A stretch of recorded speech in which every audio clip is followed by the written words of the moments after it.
Welcome back to Stationeers, and it's time to do heating and cooling. I did put a heater on the wall up here as a token gesture at the end of the last episode, but we're going to have to do it properly now. We've got these two blocks, a wall heater and a wall cooler. Wall heater is quite simple. You put it on the wall, and you have a single input of power, which makes it quite easy to use. Cooler, however, it doesn't. It has a pipe output. What do we need to do with that? Well, I'd be tempted normally to actually put it as part of the filtration system, but that's not quite what we want here. What we're going to do is build a loop that just cools this room and indeed this base. In order to do that, all you need to do is connect a pipe to it, send the pipe outside, which is why I've dug through this wall. Okay, we're going to send the pipe outside and up. We're going to put some pipe radiators on it, bring it back down, and then bring it back in to a passive vent, one of these. Now when the wall cooler's on, then what should happen is it's just going to pump the air out of the room and back in, but it will be passing through the radiators, so the air will be getting cooled. And whenever I seal this room, even with no pressure, once all the things are sealed, something in the room, possibly many things in the room, me included, is just adding to the heat in this particular volume. So we're going to fix that and have some way of cooling it. And heating it is straightforward. Then once we've got both of those, we're going to try and electronically control them if we can, so that we don't have to worry about clicking on and off buttons. In our case, we're just going to have them turn on and off whenever they need to. So let me run some pipe first, and then we'll get them working manually, and then we'll work on the automatic side of things. And a couple of quick notes from the comments, by the way. This is now working. I didn't do anything special other than reload the save. A comment saying that now happens. So you select the tank, and we now know in our oxygen system we've got 1886 kPa. All right. One thing to note in your backpack, mine's fine because it's an air tank at the moment. But if you have, and I'll just pop outside. I don't need to go through the airlock at the moment. There's a big hole in the wall. If we just pop outside and go to our refill station upstairs, remember that canister system, this, is connected to the same oxygen system we've got downstairs. So that pipe, well, it would have been, this pipe is actually quite low pressure, which means that this tank, this canister, is also low pressure, which is not what we want when we want to replace our air tank, or our oxygen tank in this case. So I just put a regulator, and over time, slowly, it will try to keep this pressurized. It's currently up to 3,000. That is set to 7,950. It takes a while. I'll say that much. It takes a while, but at least that maintains the filling system that we're going to need. Okay, let me just go and run those pipes. Okay, so we can now run a passive vent. And doesn't much matter where this is, I guess, but let's just put it, can we actually put it on here without a wall? No, we probably need a wall. Let's just pop that in place and grab. We just need some of the iron sheets, actually. Are you iron sheets? Any of you iron sheets? I keep taking all these walls out and there's never any iron sheets anywhere. No, gotta be those in my inventory. Yeah, there they are. Good. Let's just grab this welder for a second and weld this wall back up temporarily. We can access the rest from the outside. I just need it for stage of construction, to be honest. For stage of construction. There we go. Alright, now we can mount our stuff. We want the passive vent. That can go, let's put it here. Okay, and our cooler on the other one.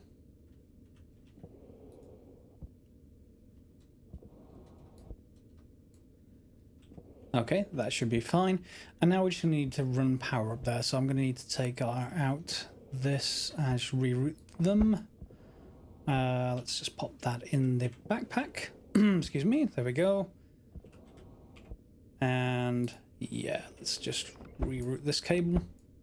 I think what I'm probably going to do as well is have this on a separate network, because I want to be able to have control of the whole heating of things. So let's quickly grab an EPC. Actually, I actually have one in this locker. I'm not quite sure why I built it originally, but this should do just fine. So we can rotate that around. We want it going that way, I think, and then we can just line that up. It can be left down here, and it'll just be a pass-through version. Let's just tidy you up. So we can run straight cable to it. And a corner, I think. Then we can go straight up and decide where we want to mount things. Okay, so that's fine, which means our electronics need to run off this side of the cable as well, and probably in that block there and this one, just to keep things neat and tidy, which will be fine. Let's just move you out for a second. Okay, and we want the wall heater on here as well, why not? And I'm not sure about having them right next to each other, but for the moment, that's where I'll leave them. I can move them later, which means I can just then save on a little bit of cable just by putting a junction in and some straight cable, corner, and then just straight cable. And of course we'll have to replace one of these with the electronics. But for now, does that mean if I just grab the crowbar and flip you to on, you should be on. Close you back again. And does that mean that you will cool?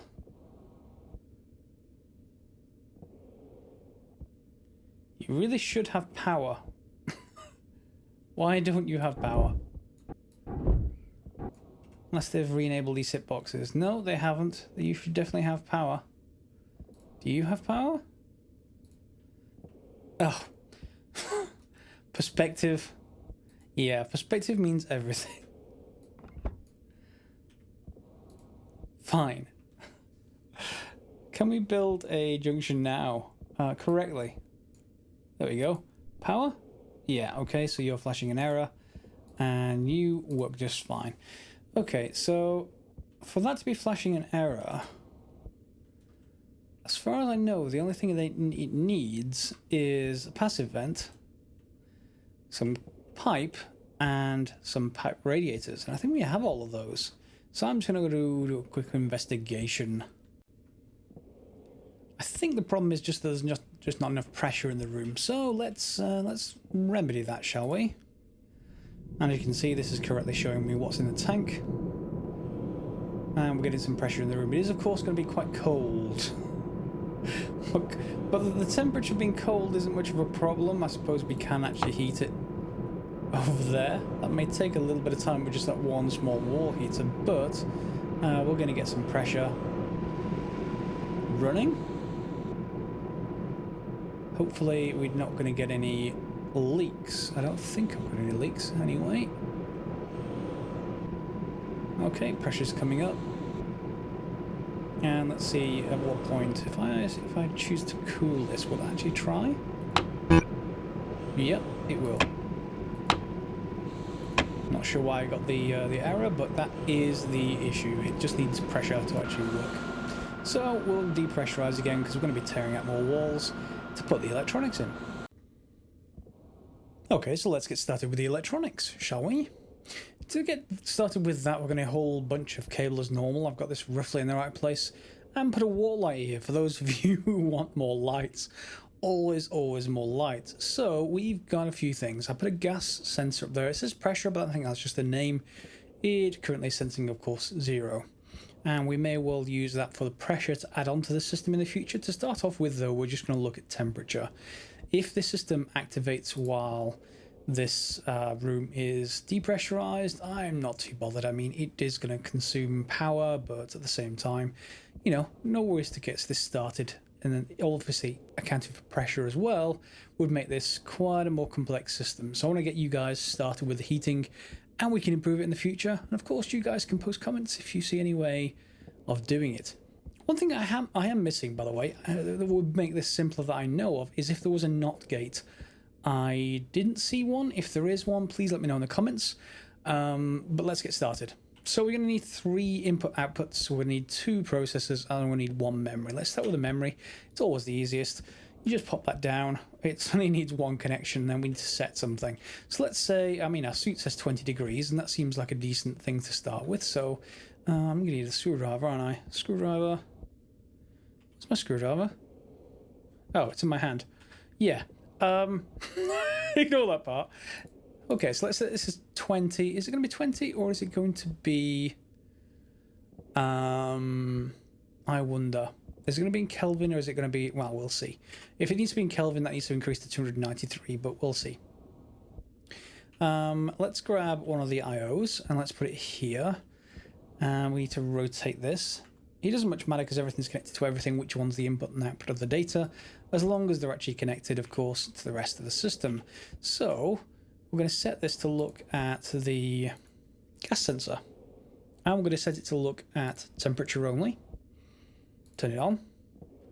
It's saying 0 and the temperature is 0 degrees C, so I would hope that this actually is working and is not just providing 0 as in the pressure. So we'll have to test this somehow.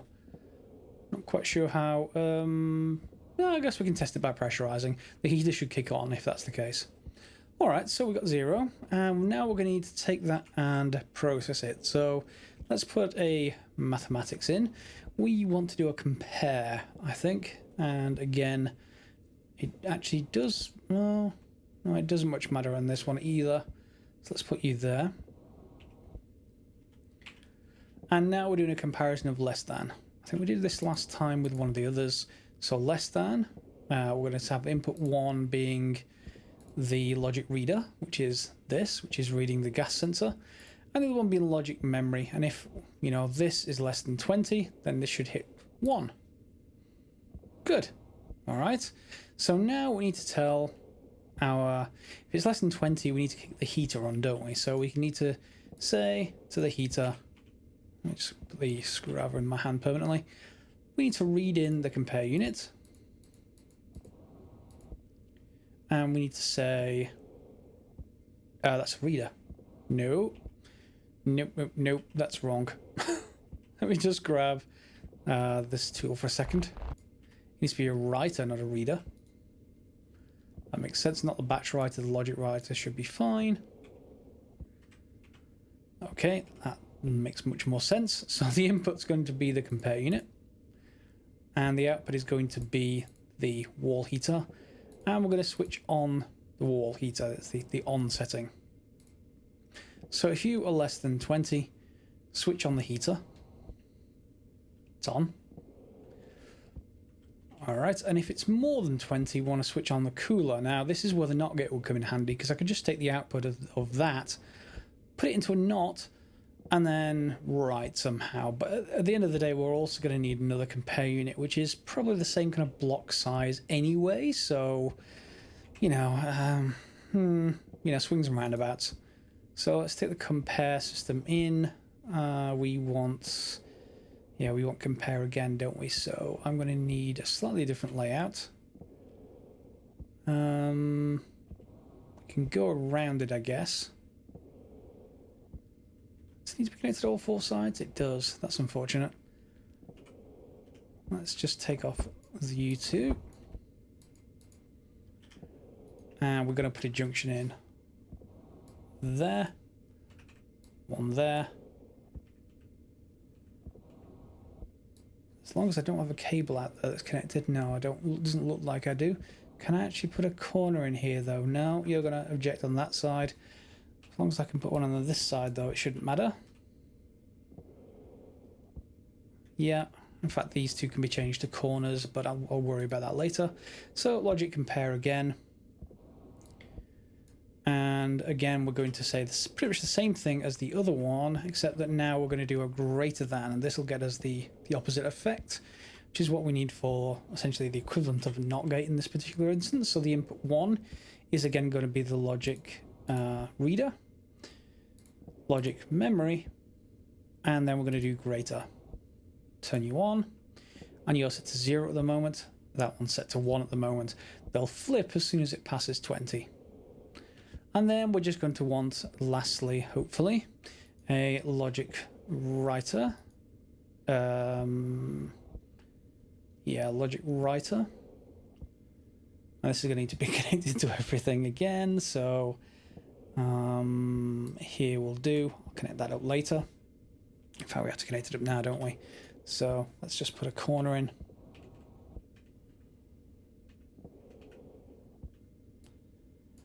And a corner in there. Actually, no. Oh, I can just change this one. Let's just change you over to a four-way junction. And then finally we can get you back to a corner.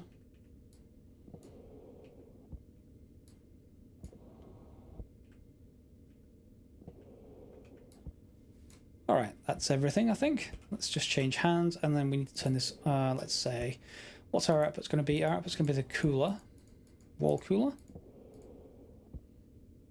That's annoying that it goes through them every time, but wall cooler. And the writer, we're going to change the on setting, and the input's going to be, oh, I need to rename these. Let me just choose that one, and if they both come on, then we know there's a problem. Okay, I think I've got the right one then. Logic writer is 0 at the moment, so we've got the right one. If I was to select the other one, just to make sure the wall cooler is going to come on, let's just change that. So let's go through to the... Oops, not, it wasn't that, was it? It was the other one, wall cooler. The other logic compare. And your sound set to 1. You're not coming on. Why aren't you coming on? Oh, because it's not set the on setting again. Yeah, there we go. Okay, so we've got the right one. We just need to change the logic compare back. And the on setting. And that's correctly off. Okay, so that should now balance everything quite nicely and keep everything, assuming that the temperature is in Celsius from the reader of that, then everything will work. If it doesn't, then I guess we can always fix things, and having a wall light that's manually on and off should be fine for in here. Let's pressurize a little bit and let's see what happens. The moment it's just saying heat, it can't actually heat anything, which is a bit unfortunate. So let's just pressurize. And I think it's going to be Kelvin because it's trying to cool right now, even though we're at minus 26 degrees. So let's change that back over and see if that happens again the next time. We just need to change, instead of 20, let's change it to 293. And there we go, we've got pressure building in the room. The heater's kicked on automatically and the cooler kicked off automatically. So everything should rebalance right around 20 degrees C, obviously once we've got a lot of this stuff back into the room. And let me just quickly check what this atmosphere is like. It's 12, it's mostly oxygen. In fact, it's nearly all oxygen, so there isn't any other pollutants in the system at the moment. And we've got a nice little electronically controlled heating and cooling system. Remember what I said earlier about batteries not working in parallel? They work just fine. Yeah, I just keep forgetting to press the on switch. Why does a battery need an on switch? But I'd like to put these right next to each other, but you'd have to build them from that side, turn the on switch, then put the next one in. So I just put a gap. It all works fine. And I need more solar panels. Yeah, I need many more solar panels. And while I'm up here fixing batteries, I may as well look at the hydraulic pipe bender. We can make a portable light which looks like this. It can be closed up and it'll fall over, and obviously opened up and it will stand right up, or at least it will do if it's on level ground. And of course the sun comes up when I decide to do that. Okay, anyway, if we face this direction, let's see, we've got a fully charged battery. We can insert that into the top and we can turn it on.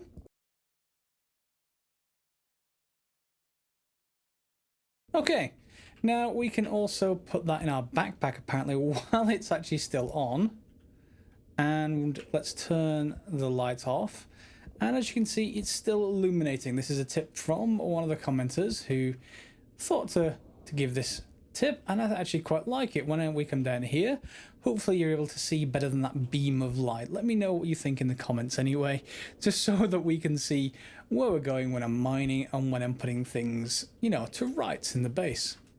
Hopefully you like that. So that's pretty cool. And I guess the other things that I'm probably going to do now, now the base is pressurized essentially. I'm going to build that second airlock, but a couple of the machines, in particular the pipe bender and the electrolathe, the electronics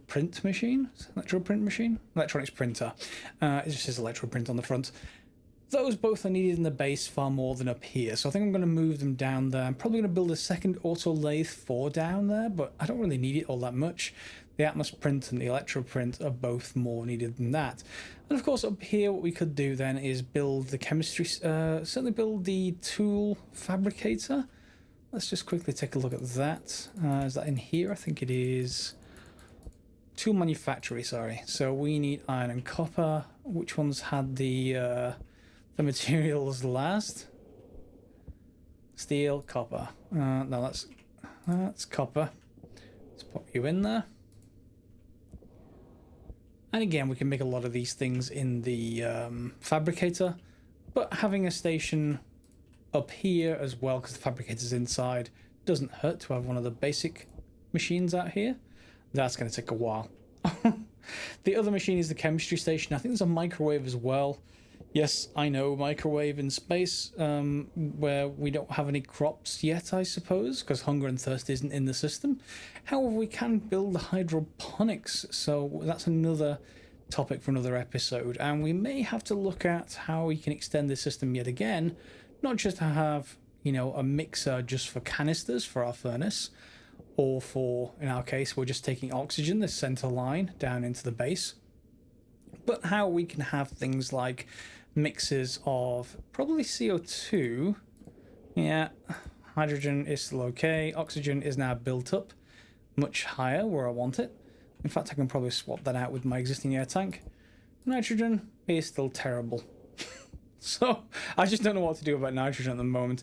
It'd be interesting to see if the animals or the plants actually work through more of it, but you know, I don't know.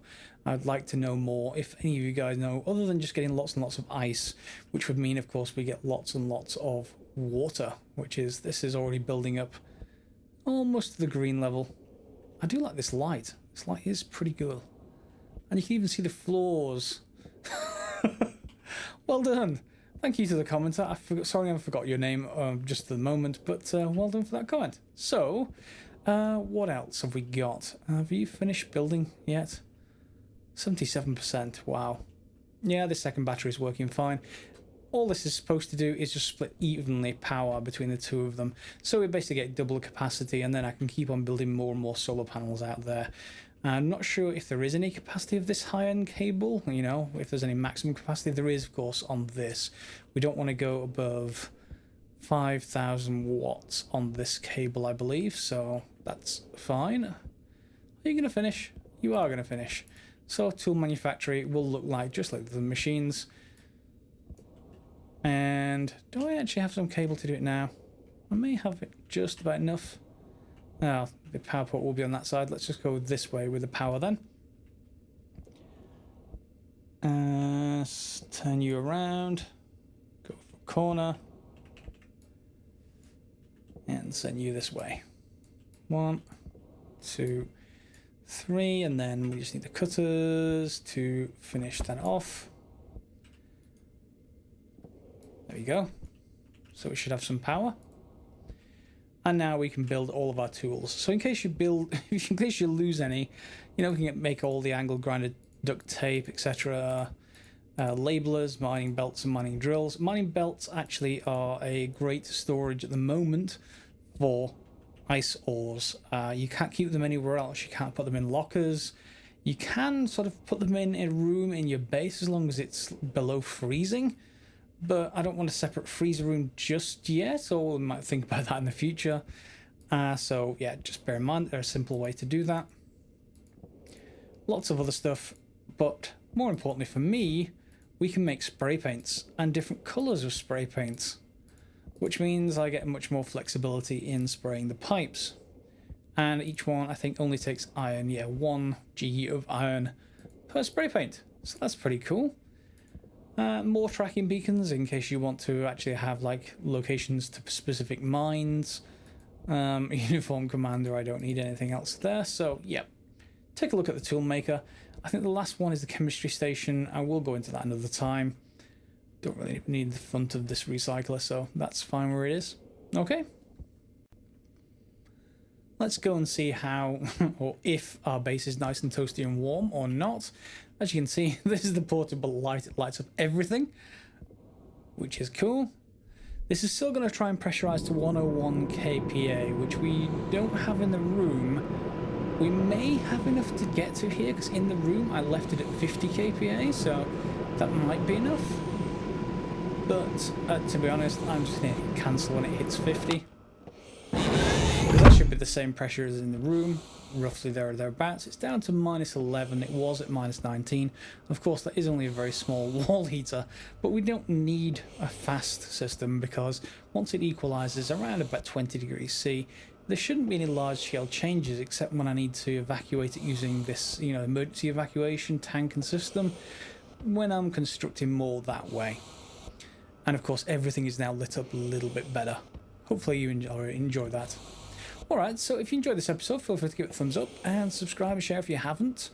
Let me know in the comments below if you've got any more ideas, things that you haven't seen yet that you want to do. More than happy to hear them as normal. And we'll see you next time. Thanks for watching.